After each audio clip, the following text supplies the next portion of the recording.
जनपद जालौन से आज की 3 प्रमुख खबरें सामने आई हैं जिन्होंने जिले में हलचल पैदा कर दी है। पहली खबर में एक पूर्व बसपा विधायक और उनके बेटे को अपने ही कर्मचारी की हत्या के आरोप में गिरफ्तार किया गया है। दूसरी, प्रधानमंत्री आवास योजना में हुए बड़े भ्रष्टाचार का खुलासा हुआ है, जिसके बाद एक अभियंता को निलंबित कर दिया गया है। तीसरी खबर, जालौन और औरैया को जोड़ने वाले महत्वपूर्ण यमुना पुल को मरम्मत के बाद यातायात के लिए फिर से खोल दिया गया है, जिससे आम जनता को बड़ी राहत मिली है। पहली खबर, जनपद जालौन के कोंच हत्याकांड मामले में सनसनीखेज खुलासा हुआ है, जिसमें हत्या में नामजद पूर्व बसपा विधायक और उनके बेटे को गिरफ्तार किया गया है। इन पर अपने ही स्कूल में काम करने वाले एक कर्मचारी की बेरहमी से हत्या करने का आरोप है। पुलिस ने इस मामले में गहन जांच के बाद दोनों आरोपियों को गिरफ्तार कर जेल भेज दिया है। बता दें कि ये मामला कोंच कोतवाली क्षेत्र का है, जहां 9 अगस्त की रात घमूरी गांव निवासी 46 वर्षीय जितेंद्र अहिरवार की लाश कोंच सीएचसी के इमरजेंसी वार्ड में मिली थी। कुछ अज्ञात लोग उसे दुर्घटना में घायल बताकर वहां छोड़ गए थे और तुरंत फरार हो गए। जब डॉक्टरों ने जितेंद्र को मृत घोषित किया तो उसके ही मोबाइल से परिजनों को फोन कर हादसे की सूचना दी गई। परिजनों के अस्पताल पहुंचने पर उन्होंने जितेंद्र का शव देखा और चीखने चिल्लाने लगे। जितेंद्र के बेटे नितिन कुमार ने पुलिस को दी गई शिकायत में आरोप लगाया कि उसके पिता को साजिश के तहत बुलाया गया था और कांग्रेस के पूर्व विधायक राम प्रसाद और उनके बेटों ने मिलकर उनकी हत्या की है।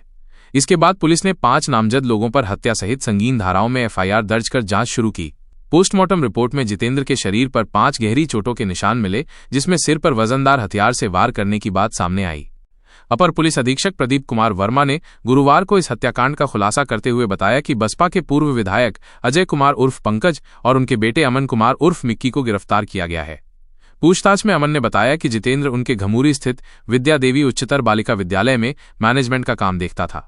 वो उसके दादा और पूर्व विधायक राम प्रसाद के बहुत करीब आ गया था और परिवार की गुप्त बातें उन्हें बताने लगा था। इससे परिवार में तनाव बढ़ गया था। अमन ने बताया कि 9 अगस्त की रात 9 बजे उन्होंने जितेंद्र को समझाने के लिए अपने घर बुलाया था। उन्होंने जितेंद्र से कहा कि वो अब कोई बात दादा को न बताए और स्कूल के गेट की चाबी उन्हें दे दे। जब जितेंद्र ने बात मानने से इनकार कर दिया और धमकी दी कि ज्यादा दबाव बनाने पर वो और भी राज खोल देगा, तो बाप बेटे ने उसकी हत्या करने का फैसला किया। वे उसे अपनी कार में बिठाकर अपने बंद पड़े पेट्रोल पंप पर ले गए, जहां डंडों और मुक्कों से पीट पीट कर उसकी हत्या कर दी। इसके बाद वे शव को सीएचसी के बाहर छोड़कर भाग गए। उन्होंने बताया कि वारदात में इस्तेमाल की गई कार, मृतक की बाइक और जितेंद्र की शर्ट व आयुष्मान कार्ड बरामद कर फॉरेंसिक जांच के लिए भेजे गए हैं। दोनों आरोपियों को गिरफ्तार कर जेल भेज दिया गया है। इस मामले में पुलिस पर यह भी सवाल उठ रहे हैं कि जांच के दौरान कुछ अन्य नाम भी सामने आए थे, जिन पर अब तक कोई कार्रवाई नहीं हुई है। बता दें कि गिरफ्तार किए गए बसपा के पूर्व विधायक अजय कुमार उर्फ पंकज 2007 से 2012 तक कोंच विधानसभा से विधायक रह चुके हैं। उनके पिता कांग्रेस के पूर्व विधायक राम प्रसाद अहिरवार 1981 में विधायक बने थे। दूसरी खबर, जनपद जालौन में प्रधानमंत्री आवास योजना ग्रामीण में बड़े स्तर पर भ्रष्टाचार का मामला सामने आया है। जिलाधिकारी राजेश कुमार पांडेय के निर्देश पर हुई जांच में लघु सिंचाई विभाग के अवर अभियंता कृष्णपाल सिंह गुर्जर को दोषी पाया गया है। इसके साथ ही ग्राम पंचायत नूरपुर के प्रधान पर भी गंभीर आरोप सिद्ध हुए हैं। ये मामला तब सामने आया जब नूरपुर गांव के पात्र लाभार्थियों ने शिकायत की कि उनसे आवास योजना में नाम जुड़वाने, सत्यापन कराने और स्वीकृति दिलाने के नाम पर अवैध वसूली की जा रही है। जिलाधिकारी ने इस मामले की गंभीरता को देखते हुए परियोजना निदेशक अखिलेश तिवारी को जांच के आदेश दिए। जांच रिपोर्ट में साफ तौर पर लिखा गया है कि अभियंता कृष्णपाल सिंह गुर्जर ने सरकारी आचरण नियमावली का उल्लंघन करते हुए लाभार्थियों से अनैतिक वसूली की है। इस रिपोर्ट के आधार पर परियोजना निदेशक ने अभियंता को तत्काल निलंबित कर दिया और उनके खिलाफ प्राथमिकी दर्ज कराने के निर्देश दिए हैं। साथ ही ग्राम प्रधान नूरपुर के खिलाफ यूपी पंचायत राज अधिनियम की धारा 95 जी के तहत कार्रवाई करने के भी निर्देश दिए गए हैं। जिलाधिकारी ने सख्त लहजे में कहा है कि सरकार की महत्वाकांक्षी योजनाओं में भ्रष्टाचार को किसी भी कीमत पर बर्दाश्त नहीं किया जाएगा। तीसरी खबर, जनपद जालौन और औरैया के बीच आवागमन करने वाले हजारों लोगों के लिए राहत की खबर है। जालौन औरैया स्टेट हाईवे पर स्थित शेरगढ़ यमुना पुल आज से फिर से खुल गया है। पुल की बियरिंग बदलने और मरम्मत कार्य के चलते 15 जुलाई से ये पुल बंद था। पिछले 1 महीने से पुल बंद होने के कारण स्कूल कॉलेज जाने वाले छात्रों, व्यापारियों और सरकारी कर्मचारियों को काफी परेशानी का सामना करना पड़ रहा था। उन्हें लंबा रास्ता तय करके अपने गंतव्य तक पहुंचना पड़ रहा था, जिससे समय और ईंधन दोनों की बर्बादी हो रही थी। पुल के पास स्थित कई होटल और ढाबे भी बंद हो गए थे, जिससे स्थानीय लोगों का रोजगार प्रभावित हुआ था। पुल के खुलने से व्यापारियों और स्थानीय निवासियों में खुशी की लहर है। व्यापारियों का कहना है कि अब बाजार में रौनक लौटेगी और उनका कारोबार फिर से पटरी पर आ जाएगा। वहीं स्थानीय लोगों को उम्मीद है कि भविष्य में इस तरह के मरम्मत कार्य इतने लंबे समय तक नहीं चलेंगे और यातायात बाधित नहीं होगा।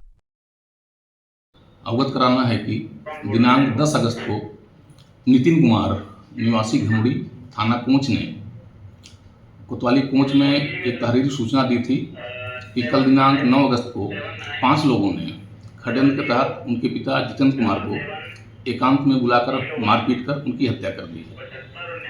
इस तहरीरी सूचना पर तत्काल कोतवाली कोंच में राम प्रसाद, उनके पुत्र अजय सिंह उर्फ पंकज, अमन उर्फ निक्की, अमित तथा राजा के विरुद्ध सुसंगत धाराओं में अभियोग पंजीकृत किया गया। घटना में संलिप्त अभियुक्तों की गिरफ्तारी के लिए पुलिस अधीक्षक महोदय द्वारा एसओजी सर्विलांस तथा कोंच पुलिस की 3 टीमों का गठन किया गया था। आज पुलिस टीम द्वारा मुखबिर की सटीक सूचना पर घटना में शामिल 2 अभियुक्त गणों अमन उर्फ निक्की तथा अजय सिंह उर्फ पंकज को गिरफ्तार कर माननीय न्यायालय भेजा गया है। इनकी निशानदेही पर घटना में प्रयुक्त एक अदद कार, मृतक की मोटरसाइकिल तथा कपड़े बरामद किए गए हैं। पूछताछ में मुख्य आरोपी अमन उर्फ निक्की ने बताया कि मृतक जितेंद्र द्वारा उसके पारिवारिक मामलों में हस्तक्षेप के कारण आपस में पारिवारिक विवाद होने लगा था। इसी कारण दिनांक 9 अगस्त को मैंने अमित के फ़ोन से जितेंद्र को अपने घर बुलाया था, उसके साथ मारपीट की। फिर दोबारा अपने बंद पड़े पेट्रोल पंप पर ले जाकर अपने साथियों के साथ पुनः उसे मारा पीटा। हालत गंभीर होने पर हम लोग उसे सीएससी कोंच छोड़कर भाग गए थे, जहां उसकी मृत्यु हो गई थी। घटना में शामिल शेष आरोपी गणों की शीघ्र गिरफ्तारी कर अभियोग का विधिक निस्तारण किया जाए।